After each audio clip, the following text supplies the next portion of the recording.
আসসালামু আলাইকুম এভরিওয়ান। বাইরে অনেক জোরে জোরে বৃষ্টি হচ্ছে, সেজন্য বৃষ্টির শব্দ ভিডিওতে চলে আসতে পারে। এজন্য প্রথমেই ক্ষমা চেয়ে নিচ্ছি, এক্সট্রিমলি সরি। বেশ কিছুদিন ধরে ঠিকঠাকভাবে আমার মন মতো পড়া হচ্ছিল না, এজন্য আমার মনটা বেশ খারাপ ছিল। কারণ আমি যদি কনসিস্টেন্সি মেনটেন করে পড়তে না পারি, তাহলে আমার লক্ষ্য আমি অর্জন করতে পারবো না।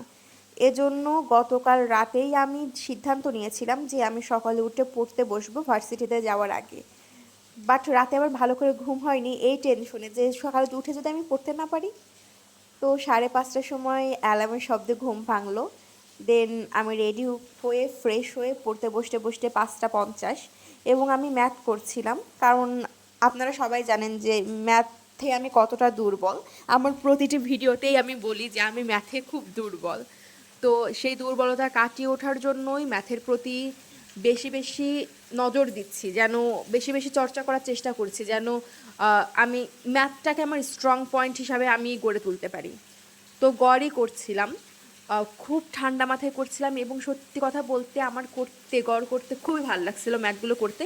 কারণ সকালে পড়াশোনা করতে আমার এমনিতেই ভালো লাগে, তার উপর শান্ত পরিবেশ, সব মিলে অ্যাকচুয়ালি খুব ভালো লাগছিল। এবং আরেকটি জিনিস, এর আগে আমি যতদিনই পড়াশোনা করতে গিয়েছি ম্যাথ বা যে কোনো সাবজেক্ট, আমি ভেবেছি 2 দিনের মধ্যে শেষ করতে হবে এই টপিক, 3 দিনের মধ্যে শেষ করতে হবে এই টপিক।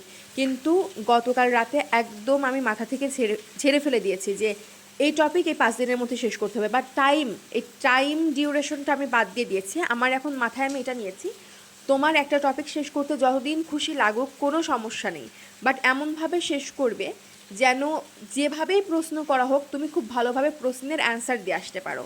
তো এটা মাথায় নিয়ে করছিলাম বলে আরও প্রেশার কম ছিল, এবং আরও ভালোভাবে আমি মনোযোগ দিতে পেরেছিলাম।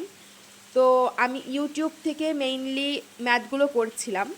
দেন আমি ইউটিউব থেকে অনেকগুলো টিউটোরিয়াল দেখে বা ভিডিও দেখে দেখে শিখে শিখে দেন আমি বই থেকে করব, আমি এই সিদ্ধান্ত নিয়েছি। এবং সকালে আমি 1.5 ঘন্টা পড়েছিলাম, 7:30 পর্যন্ত মেবি। এই ছিল সকালের পড়াশোনা। তো আল্লাহ হাফেজ।